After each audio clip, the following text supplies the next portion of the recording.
I'm Louis Moroni, and this is Constraints the Podcast from Hi-Fi Handiwork, a 20-episode series. Each episode is a chat with a guest from a creative industry about a project obstacle they've experienced, viewed through the lens of project management's three constraints of scope, time, and budget. Further insights and commentary can be found in the show notes. We hope you enjoy the program.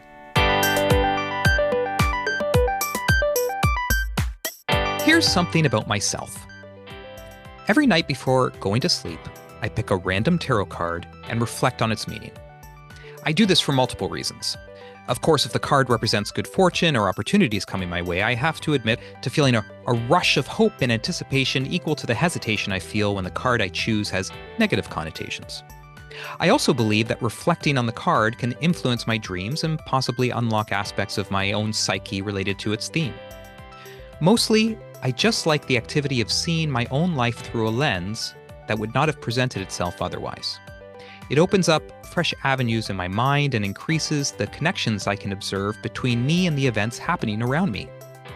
It's easy to forget in this age of continuous scientific discovery and advancement that alternate explanations of the nature and foundation of reality exist on equal footing with the theories of relativity, quantum physics, and evolution.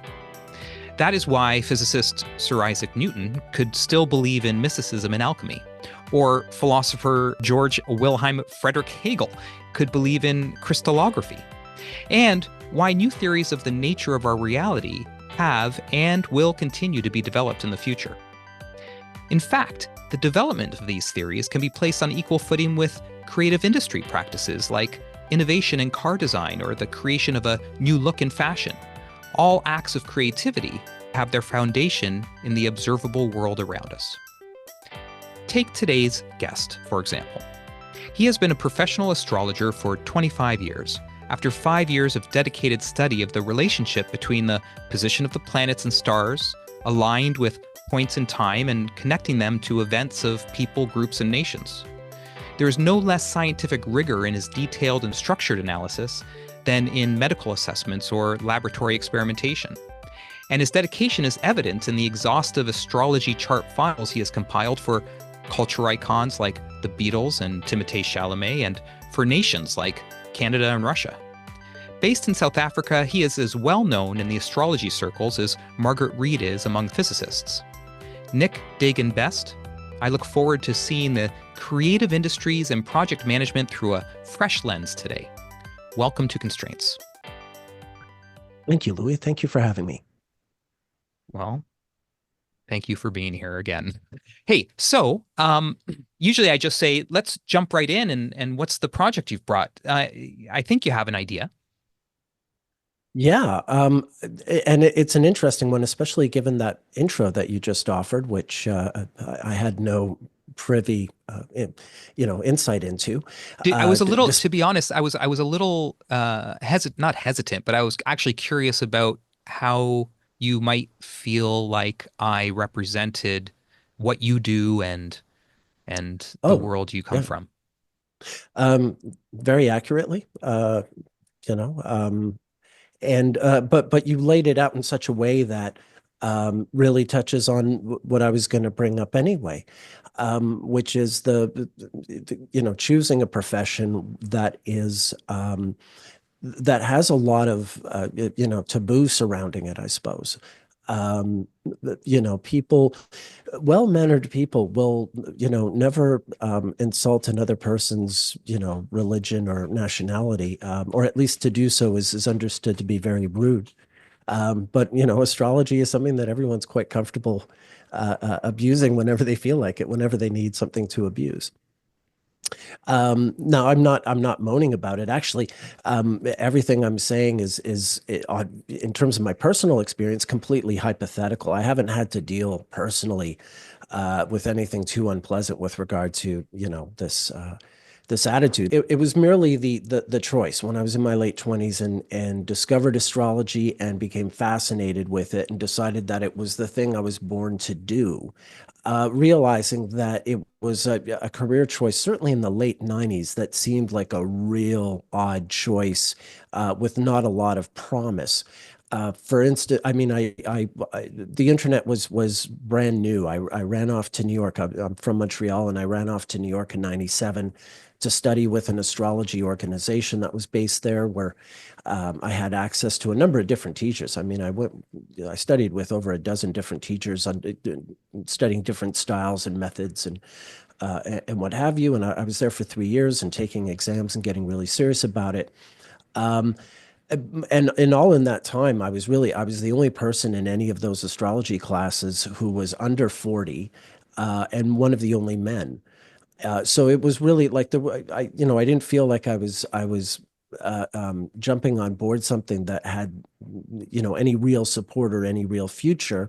I just made the choice that if I wanted to spend every day of my life, studying astrology and being involved in it, then I would have to make it a career choice just to, make it sort of the complete part of my life.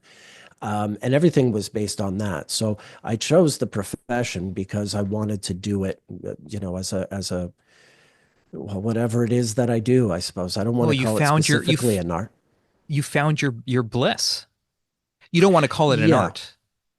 Well, I mean, it's something that you can use to make art, but I think to refer to it merely as an art, it never really does it a real service. I'll tell you what it is to me more than anything.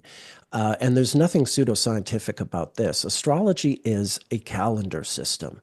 It's a clock.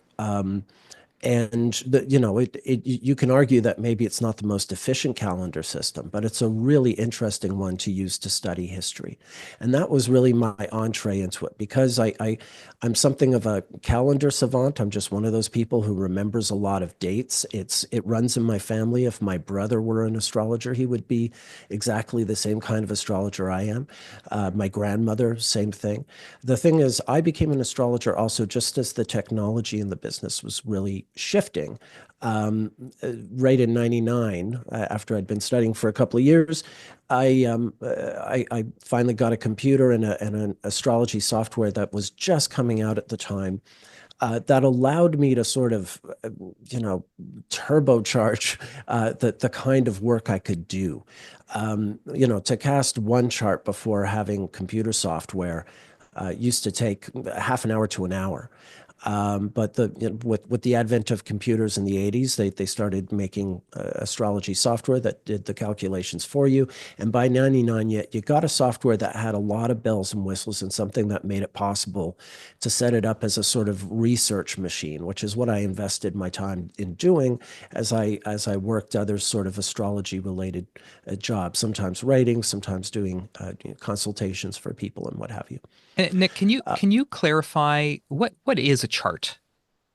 Oh, a chart is a calculation of planetary positions relative to local space at a very specific point in time. So there's a date, there's a time, and there's a place.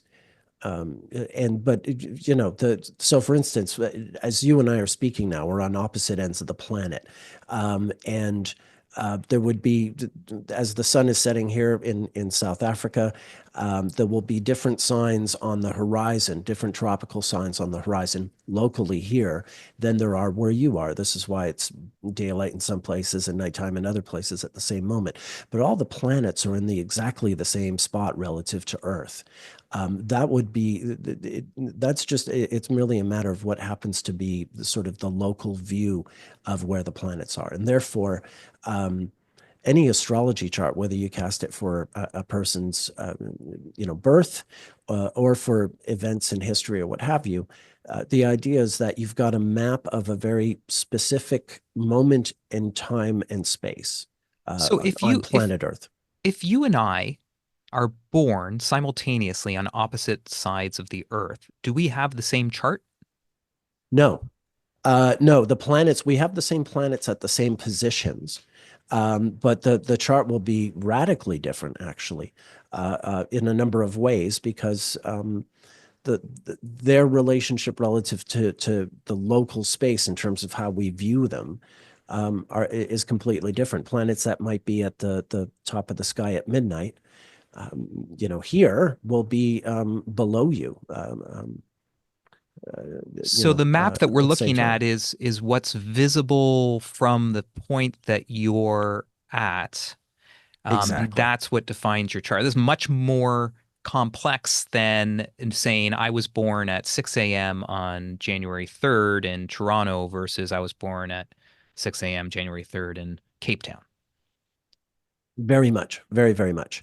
That all changes, even just between, say Toronto and Winnipeg, there's quite a difference. Certainly between St. John's and Vancouver, there's a huge difference, several signs.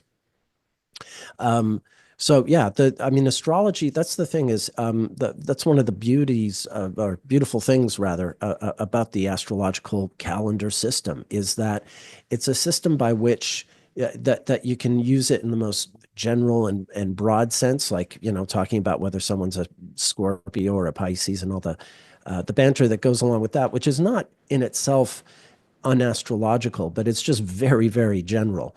Sort of like the parallel of using, ethnic or racial stereotypes. It just betrays that you don't really know much about a certain person, that you can just describe them in some generalized, stereotypical way. Whereas astrology, what it really does is point to the absolute uniqueness of every person. And well, first and foremost, it points to the absolute uniqueness of every moment in time for us here on Earth. Even though it's ostensibly a construct of our relationship with the fact that we're along with all these other bodies circling around the sun, and we view them in a certain way. So that's the beauty of it, is that it really points to a unique moment in every uh, time and space. Right. Yeah. Okay. Well, that's it makes me feel very special. Uh you had a thought or an idea of an obstacle that you might bring to the table. What did you have in mind? Well, I mean, I was thinking about just like the culture of entering a field that seems really off the wall, taboo, unlikely to lead anywhere. And the tail end of that story is I find myself in my 50s, in a thriving culture, with podcasts, astrology podcasts that I'm a guest on, and I'm sort of a grand old man, in a quite a large circle with a thriving industry. And these are all things that have emerged um, over the course of my 30 years of involvement in astrology. So I think that the project obstacle is sort of entering a culture that, when you're entering, seems like you're swimming against the tide, seems like it's hopeless, but possibly, just possibly, you're actually being quite visionary about what you're doing with your life choices. And this was a like you said, this was you couldn't really imagine doing anything else. You got into this because it's I mean, if it was it is it the your calendar head that really Yeah. attracted you to this? It's like, oh my goodness, here's a way to think in calendar, but in a much more robust and complicated way. That is a big part of it. I mean, but it was also because I know so many calendar dates. When I was reading the claims in this astrology book, and at the back of the book, there was what we call an ephemeris, a map of what the planetary positions were for the sun, moon, Mercury, and everything outward, on any given day for a given year. And it covered, I think, the second half of the 20th century, and it told me the basic bodies. And because I read the principles of what they were claiming in the book, and because I had so many dates that I knew, I could think about how, oh, Napoleon had this planet transit happening when this happened, or John Lennon had that happen when that happened. It all sort of, I had enough of that information in my head that when I looked at astrology, it made sense to me in a way that it wouldn't have otherwise, if I didn't have this other sort of otherwise useless base, body of knowledge in my Hmm. head. Yeah, suddenly it was really like sort of merging two things, or two ideas that formed a more complete idea, I guess.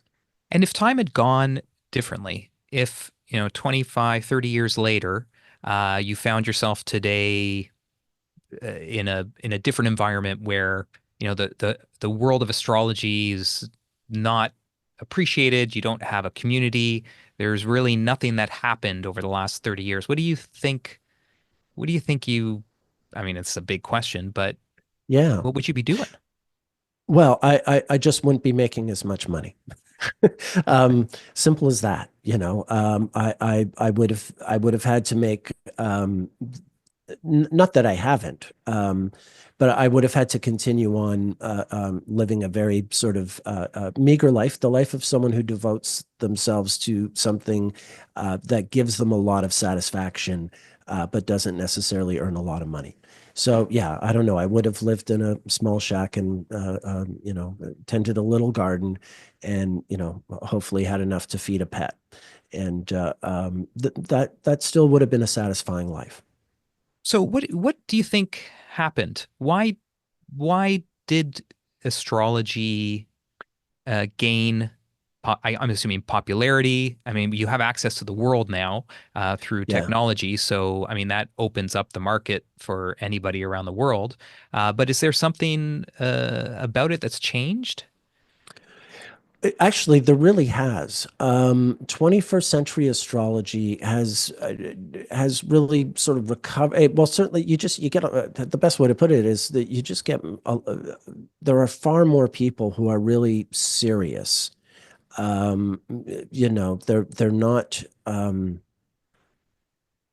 Yeah, they're not coming at it from some sort of you know, cult perspective, or strictly some spiritual perspective, although you get a variety of those.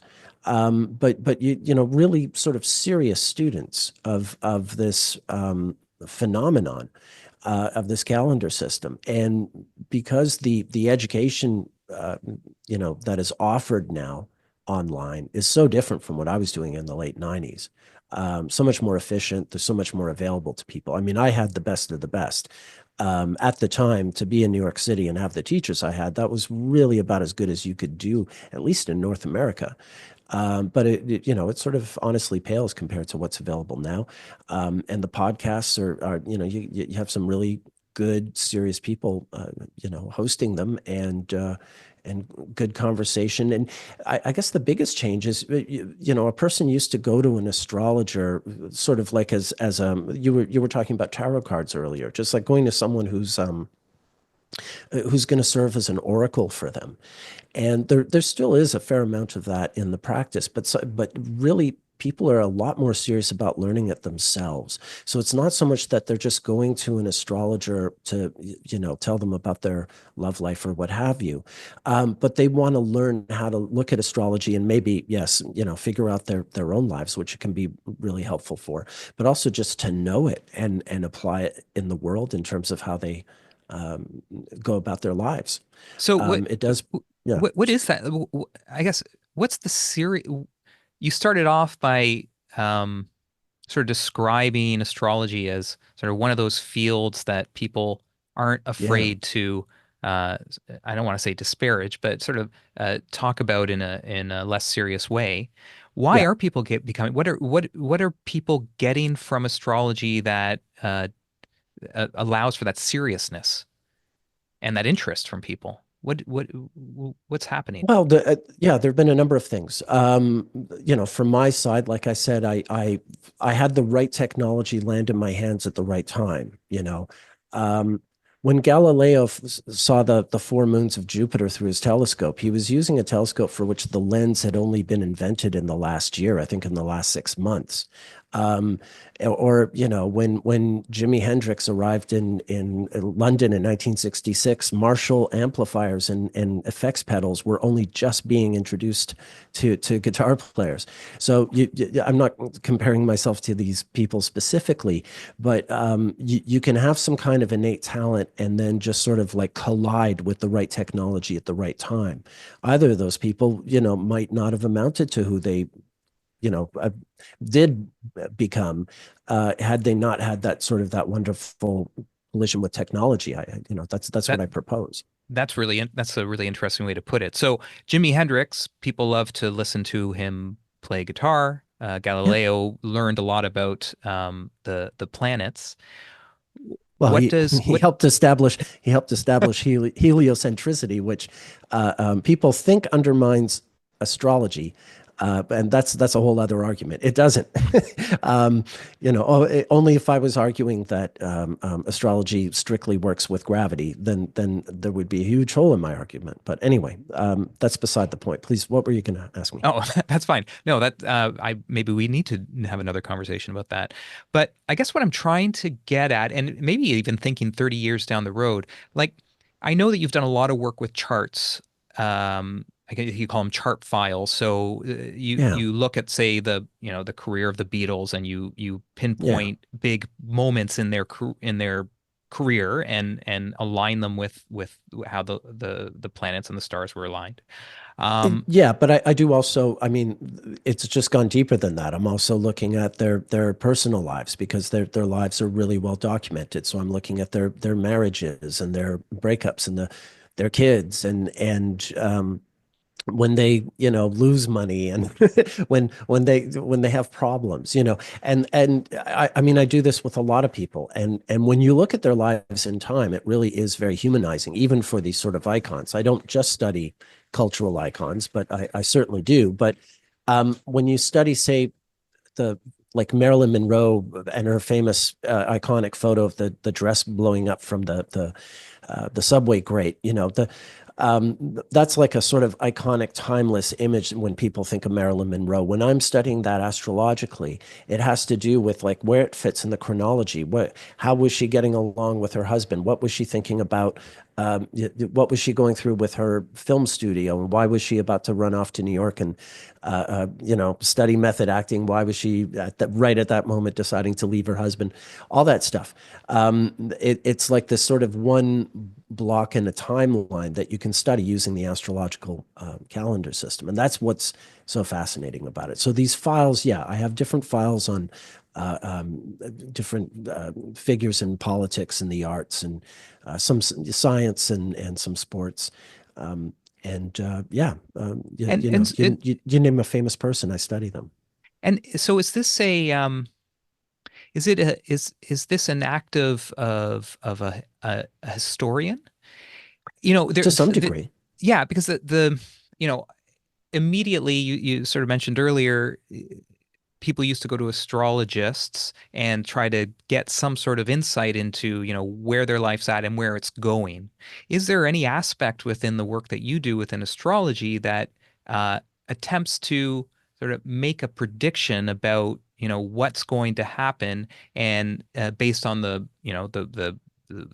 status of the planets, and does the work that you do sort of historically help reinforce or inform that, if that's any part of it? Yeah. I mean, I've made, publicly, I've made one big prediction, and it did come to pass. It was the recent American election. I was saying on an astrology podcast in October of 2022, when the president, who's I think literally being inaugurated as we speak, or he's about to.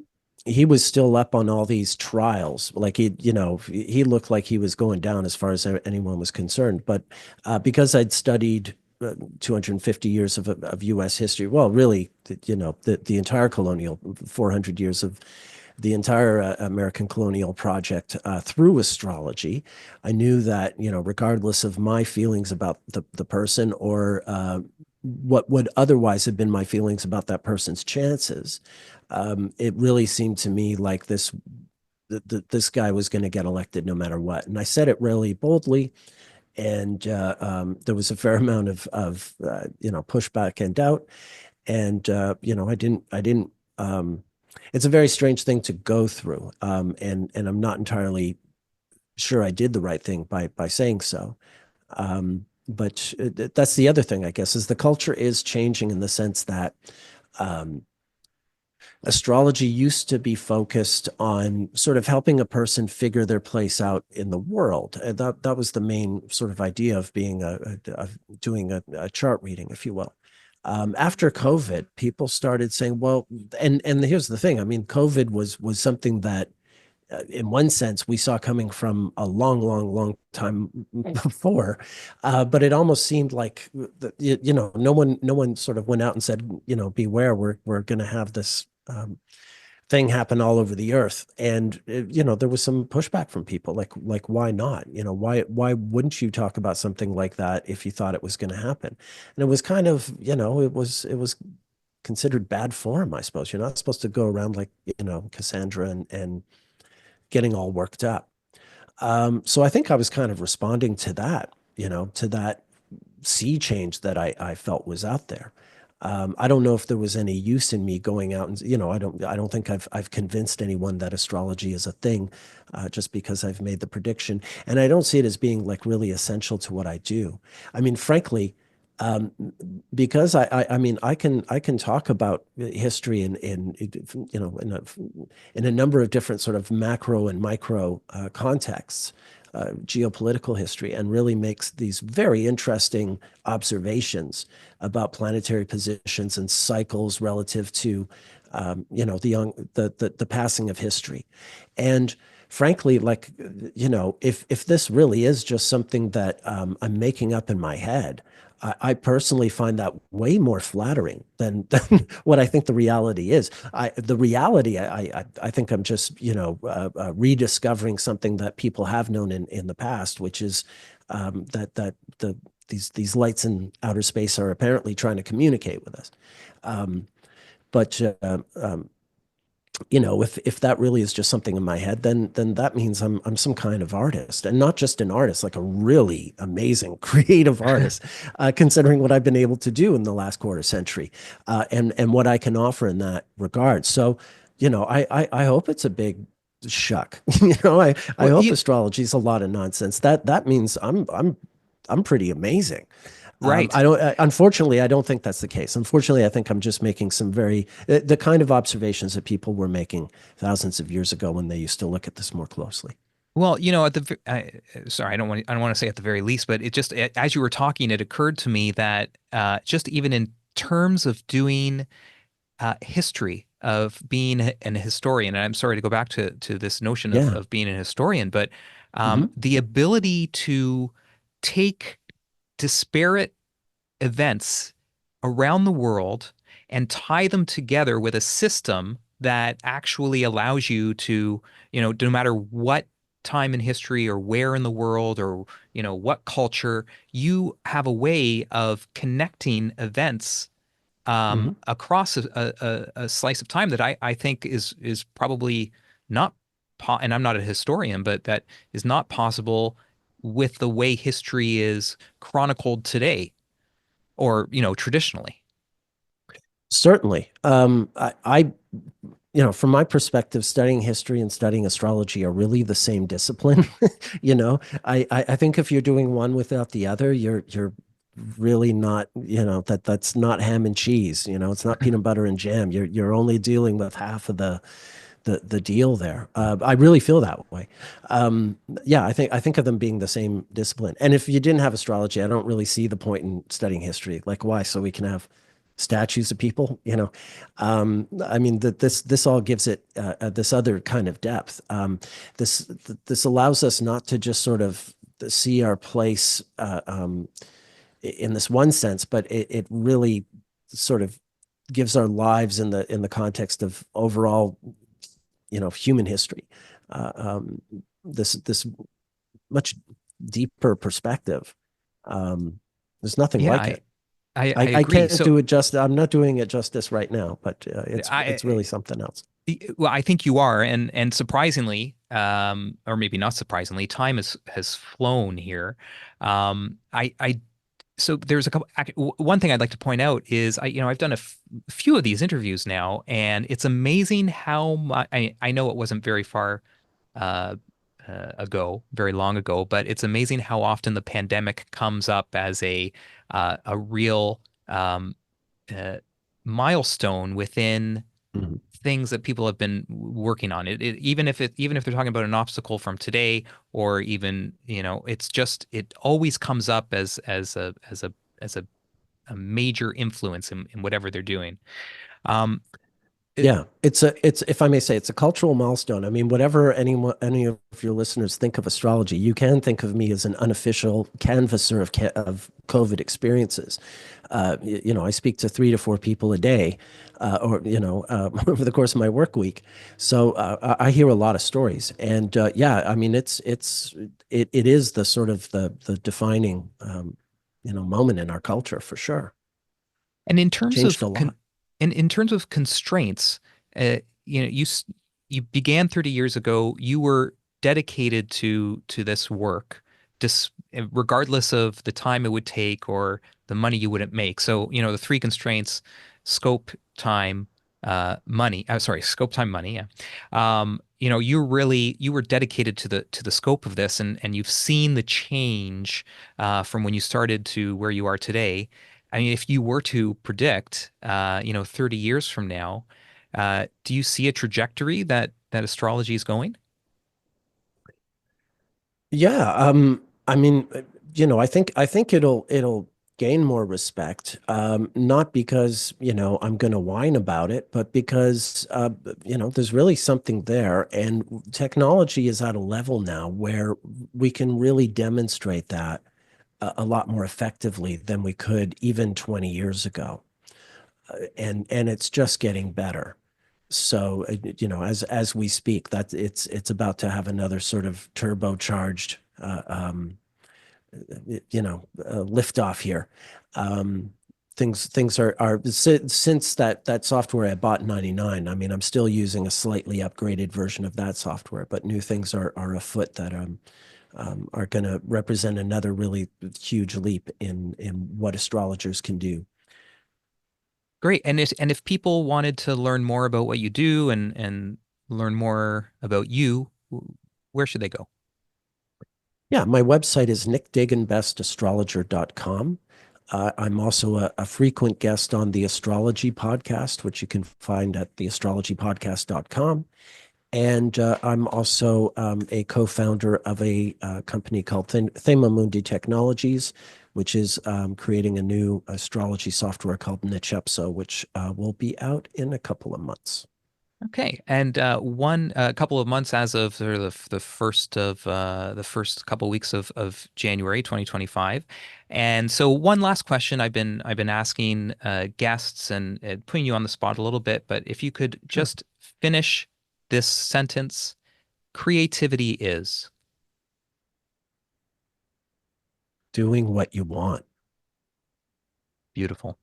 Thank you very much, Nick Dagan Best. I really appreciate you coming on the show. Thank you, Louis. It was a real pleasure.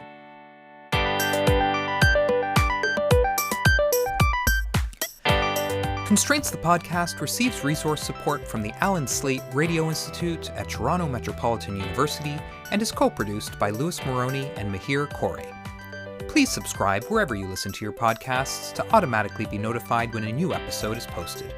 Also, follow us on Instagram at constraints_podcast. Constraints the podcast is brought to you by Hi-Fi Handiwork. Sound advice.